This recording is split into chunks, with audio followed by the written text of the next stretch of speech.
Abidjan abrite depuis ce matin la conférence internationale sur le thon en Afrique. C'est le Premier ministre Daniel Kablan-Duncan qui a procédé à l'ouverture officielle de la rencontre qui se tient sur 2 jours. La journée mondiale du cœur sera célébrée le lundi 29 septembre prochain, mais la Côte d'Ivoire anticipe l'événement. La coordination du programme national de prévention des maladies non transmissibles a organisé ce jeudi une journée de dépistage des maladies du cœur.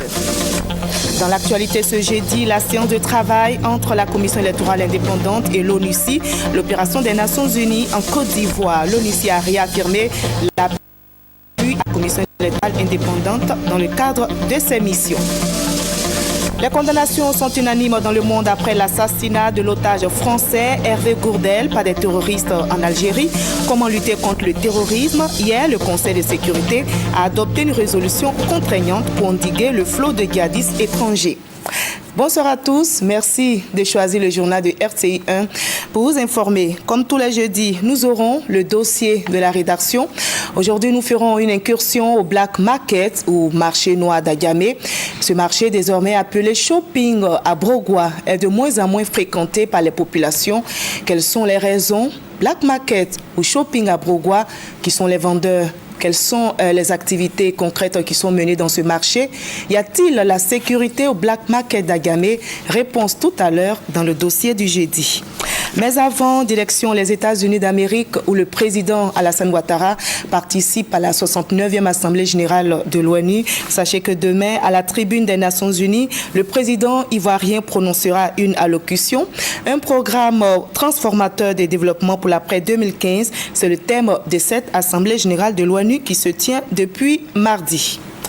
Loin de New York, ici à Abidjan, le Premier ministre Daniel Kablan-Duncan s'est entretenu avec le secrétaire général du Conseil de l'Entente. Patrice Kwame était porteur d'un message du Centre d'études diplomatiques et stratégiques de Paris. Cette école de formation des diplomates internationaux a un statut consultatif auprès du Conseil économique et social des Nations Unies. Ce centre, par l'intermédiaire de son antenne de Dakar, organise un séminaire de lancement pour préparer l'implantation d'une délégation des CEDS à Abidjan. Les échanges avaient donc pour objectif de proposer au Premier ministre ivoirien le parrainage de cette cérémonie dont la date est prévue pour fin octobre.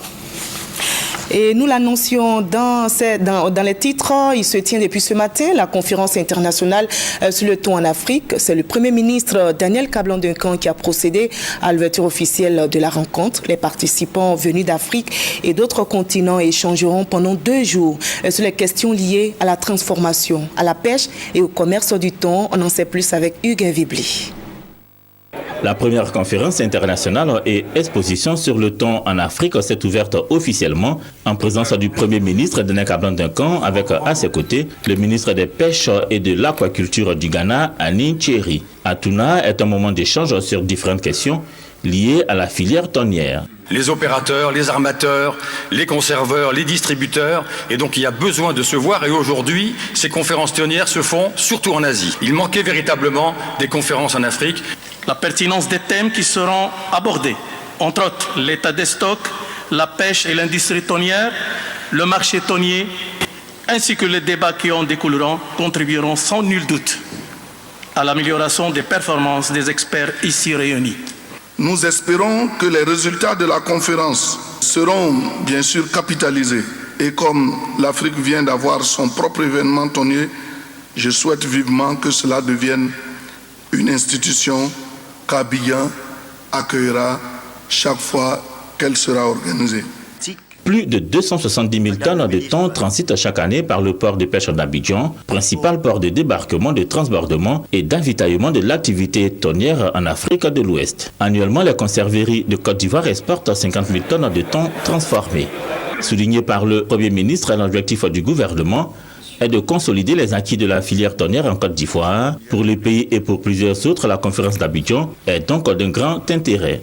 Nos industries thonières connaissent des progrès indéniables, mais il existe encore de nombreuses contraintes à lever pour atteindre un plus grand niveau de performance. Il s'agira notamment d'échanger sur des thématiques majeures relatives au développement de la pêche et l'industrie du thon, à la situation aux tendances des captures, à la transformation et à la commercialisation des produits de pêche aux questions liées aux nouvelles technologies, aspects écologiques et ne l'oublions pas environnemental. La première conférence internationale et exposition sur le thon en Afrique s'achève ce vendredi après 2 jours de travaux. Sont réunis à Abidjan des experts et autres acteurs du secteur du thon d'une dizaine de pays. La Côte d'Ivoire participe au Top Reza, salon professionnel du tourisme de Paris.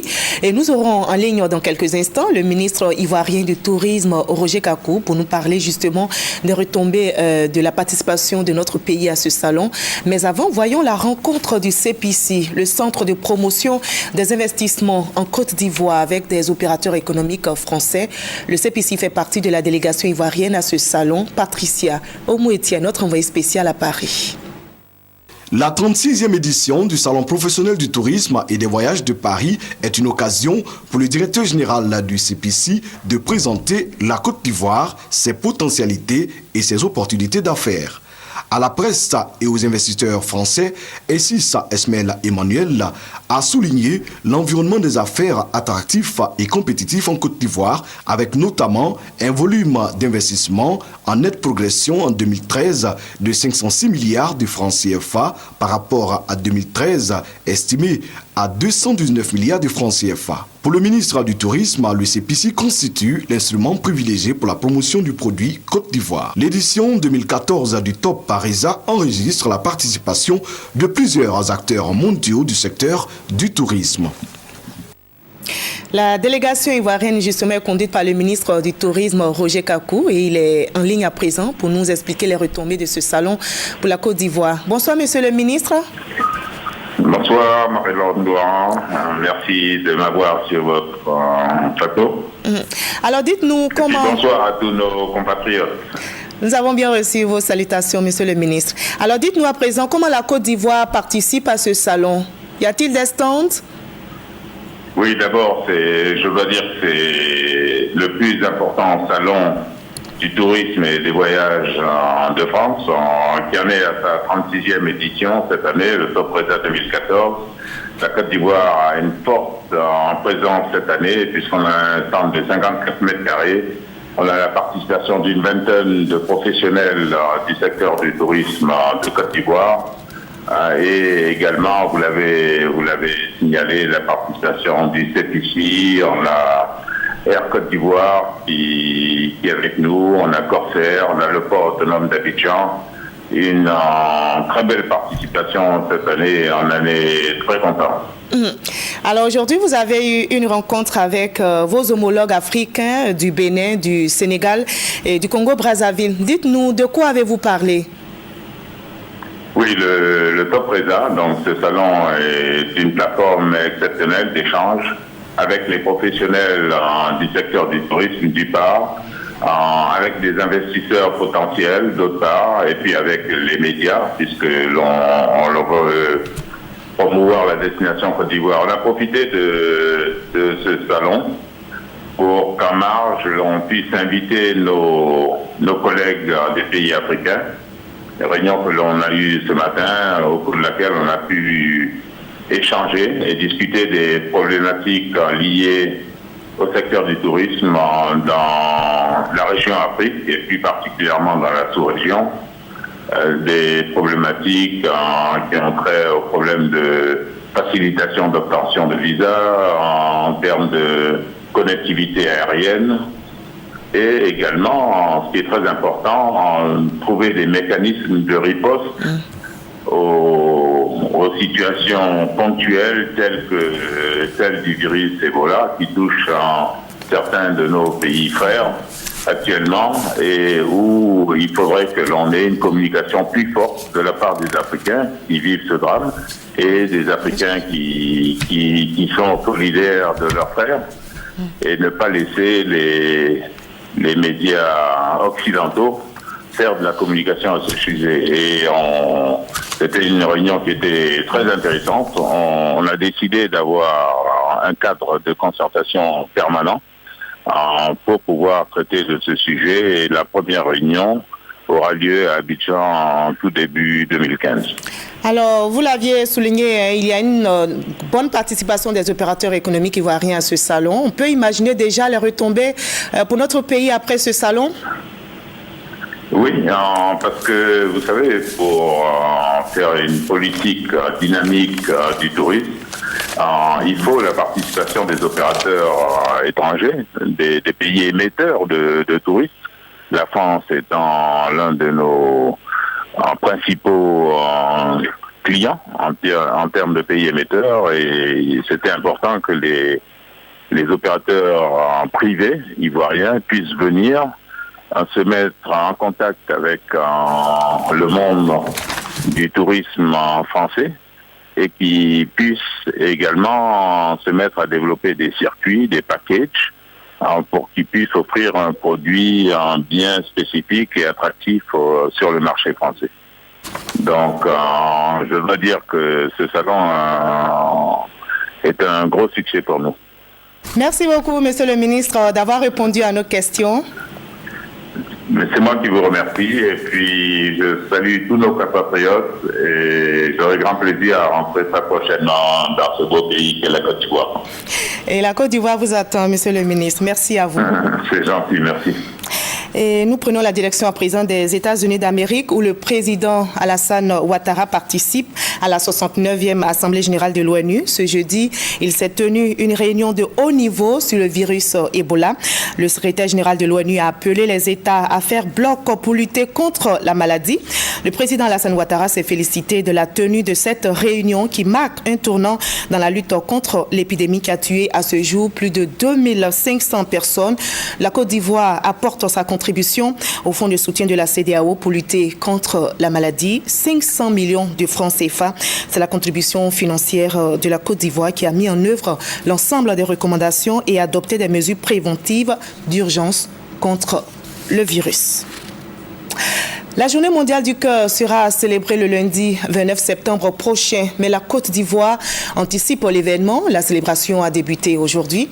La direction de la coordination du programme national de prévention des maladies non transmissibles a organisé ce jeudi une journée de dépistage des maladies du cœur, nous explique Serge Gongomé. Ne pas manger des aliments gras, éviter une grande consommation du sucre et manger assez de fruits. Ce sont les conseils prodigués aux étudiants au cours de cette séance de sensibilisation et de dépistage sur les maladies du cœur à l'université Félix Houphouët-Boigny. La rencontre est organisée à la faveur de la Journée mondiale du cœur par la direction de coordination du programme des maladies non transmissibles, une structure du ministère de la Santé et de la lutte contre le sida. Dans le monde, 17 millions de personnes meurent chaque année de maladies cardiovasculaires. Et dans notre pays, 31% des personnes meurent de maladies chroniques, avec à leur tête les maladies cardiovasculaires responsables de 11% des décès chaque année. C'est la première cause de mortalité dans notre pays. Et la probabilité de mourir de manière précoce, entre 30 et 110 ans, d'une maladie cardiovasculaire est de 23%. C'est énorme. En ce qui concerne le dépistage, les étudiants sont passés par les étapes suivantes: prise de tension et de poids, mesure de la taille, prélèvement de sang et d'urine. On plonge la bandelette dans l'urine. Nous sommes à la recherche d'une protéine qui ne doit pas se retrouver dans les urines. Quand on retrouve, c'est l'albumine, cette protéine-là. Quand on la retrouve dans les urines, c'est que le rein a un problème parce que le rein ne laisse pas filtrer cette protéine-là. Trop d'albumine peut provoquer un étouffement du cœur.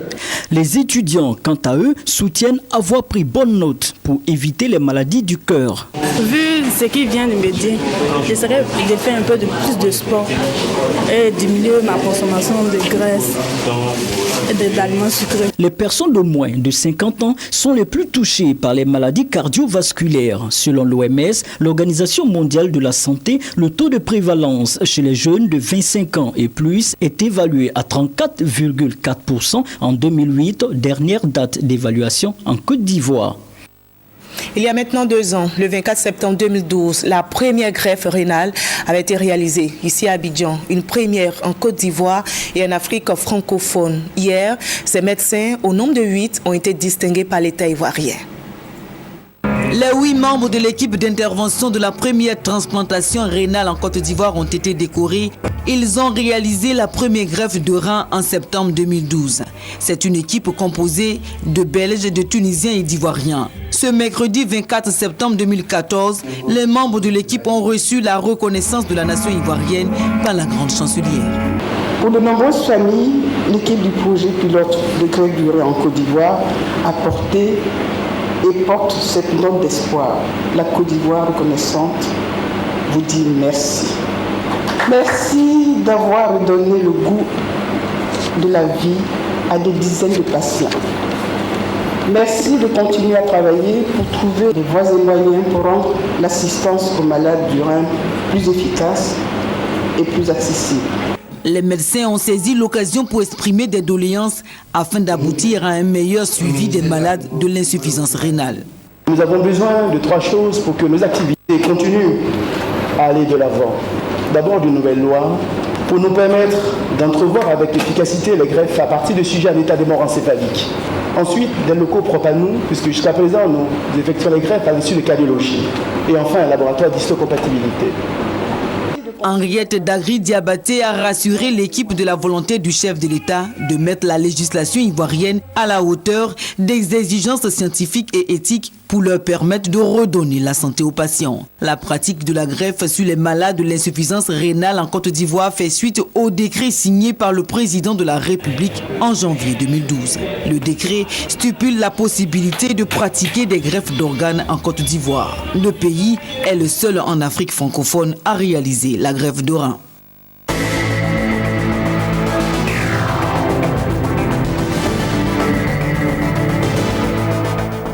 On en arrive au dossier de la rédaction. Aujourd'hui, nous faisons une incursion au Black Market, au marché noir d'Agamé. Ce marché, désormais appelé shopping à Brogoua, est de moins en moins fréquenté par les populations. Mais quelles sont les raisons? Black Market ou shopping à Brogoua, qui sont les vendeurs? Quelles activités concrètes mènent-ils dans ce marché? Y a-t-il la sécurité au Black Market d'Agamé? Réponse dans ce dossier du jeudi signé Kone Pagasoro, Franck Quadio. Elle est les clients à coups de négociations interminables pour écouler les portables de seconde main. Hervé, ce jeune revendeur de portables, en a fait son quotidien. Il fait partie de ces nombreux revendeurs appelés jazzers de portables ou blackistes au Black Market, le marché noir, vaste lieu de commerce d'appareils électroniques et de petits trafics dans la commune d'Adjamé. Nous sommes des marcheurs. Au fait, souvent aussi, nous faisons l'affaire pour les magasiniers. Parce que quoi, d'autres personnes aussi, on peut vraiment devenir Adjamé. Or que quand une personne vient pour ses achats, et que moi aussi, la personne, je vais envers lui, je lui demande que la personne veut. Et c'est par mon apparence, et c'est par mon savoir parler. La personne dit, ah vraiment ce jeune homme là, on dirait que c'est pas un bandit, mais il est là pour chercher son pain quotidien. Il travaille vraiment avec les magasiniers. Des démarcheurs aux attitudes pas souvent catholiques. Premier greffe, leur technique d'approche, harcèlement, manque de courtoisie, quelques écarts dont ils sont souvent coutumiers au dire des usagers de cet espace. Quand tu as ton sac au dos, souvent c'est ouvert, tu ne sais pas qui a ouvert le sac. Quand tu te retournes, tu ne vois personne. Tu sens qu'il y a des gens qui te suivent. Quand tu t'arrêtes, la personne s'arrête. En tout cas, le marché d'Adjamé fait peur. Les agresseurs, les voleurs, tout ça, se trouve que tout ce que les gars volent, tout ça, c'est là-bas, ils s'en vont écouler aussi. Et ceux qui payent, qui réachètent, ce sont des receleurs, c'est puni par la loi. C'est mieux quand tu vas au black, c'est mieux de rentrer dans un magasin, faire ton achat et puis tu donnes une facture. C'est bien. Des reproches qui, au fil des années, sont restés comme une étiquette collée à la corporation. Kadi Kalou est la présidente des commerçants du Black Market, devenue, depuis quelques années, shopping à Bongwa et aux Air Center. Elle dit être consciente de la réputation sulfureuse de l'endroit. Un jour, un jeune qui a payé ce que vous voyez là, à la place d'un portable, parce que le jeune en question a présenté le portable. Même chose comme ça à l'enfant. Et l'enfant, une fois donné l'argent, le temps de faire les monnaies, les échanges, il ferme le sable. Ça, c'est le sable qui est dedans. Il ferme carrément et c'est le sable qui rend à l'enfant ce jour-là. Fallait voir. Et ça, c'est à tout moment. Mais depuis 1990, les acteurs de cette place forte de la micro-entreprise ont décidé de redorer leur blason.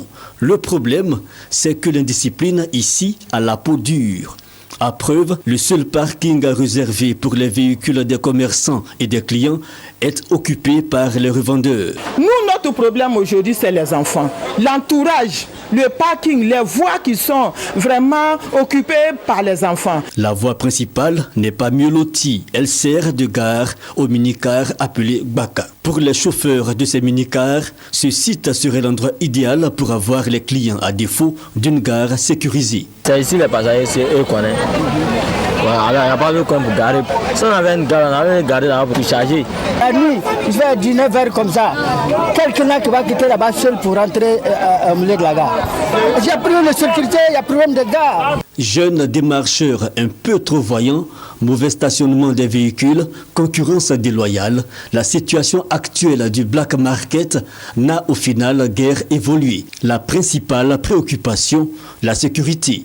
Pour les commerçants, ce volet dépasse à leurs compétences. Il serait du ressort des autorités. Et le black market, il fonctionne. Et comme je l'ai dit, il y a des petits voyous, c'est vrai. Mais si le black market ne fonctionnait pas, il serait fermé. Donc il y a forcément des gens qui se font avoir. Tout n'est pas parfait, mais on est à pied d'œuvre pour trouver une solution à court, moyen et long terme. Des mesures des autorités communales d'Adjamé soutenues par la Société de gestion du patrimoine immobilier de l'État SOGEPIE, copropriétaire du site. Il y a une partie que nous sommes en train donc de réhabiliter pour faire un véritable parking. Dans quelques mois seulement, on aura un très bon black où on peut garer tranquillement. On est en train vraiment de prendre les dispositions pour ça. Des lendemains meilleurs inscrits en perspective. Peut-être, c'est en tout cas l'espoir collectif. Le black market, hormis ses vendeurs ambulants, ce sont environ 4000 box et 400 magasins occupés par les commerçants. Un marché qui, selon la SOGEPIE, rapporte plus de 250 millions de francs CFA à l'État de Côte d'Ivoire, de son importance dans le tissu économique et social du pays.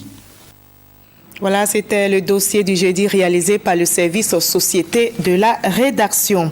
Je vous propose à présent de nous rendre au siège du Parti démocratique de Côte d'Ivoire, PDCI, à Cocody, pour écouter le porte-parole du bureau exécutif du PDCI RDA.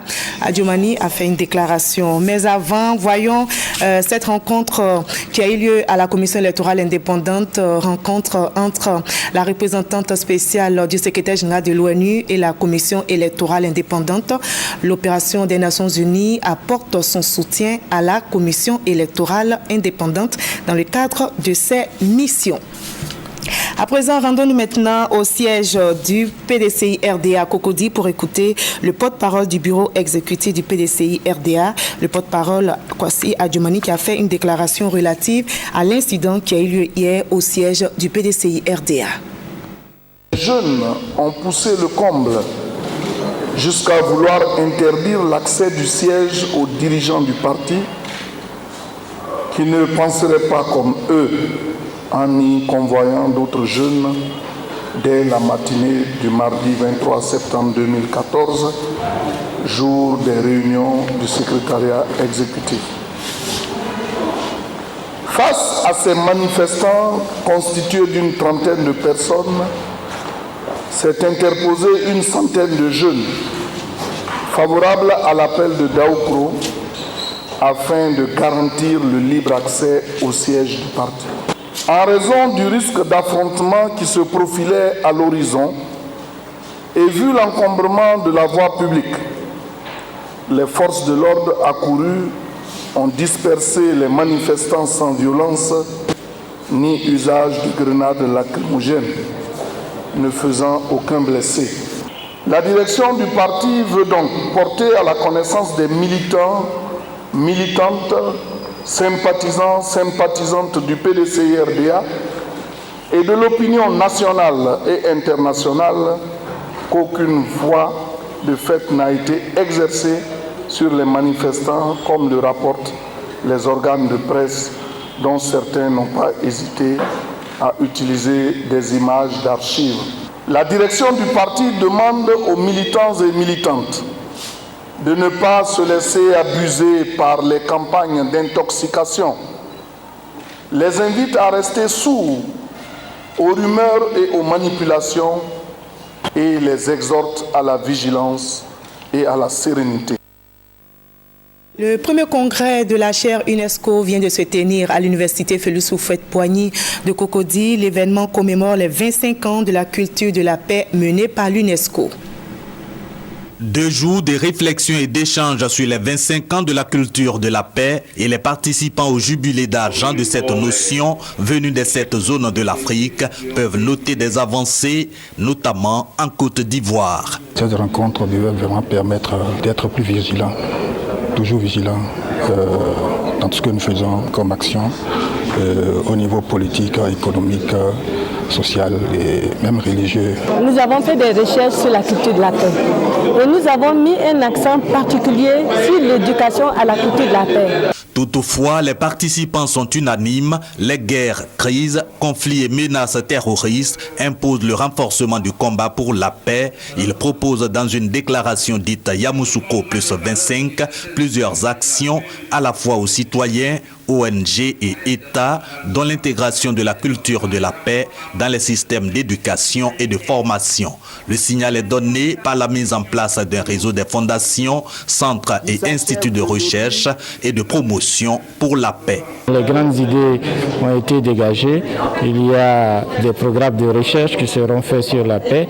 Il y a des actions, des activités qui seront menées dans le domaine économique pour l'entrepreneuriat des jeunes, dans le domaine de l'art, pour que l'art puisse servir la paix, dans le domaine du sport, etc.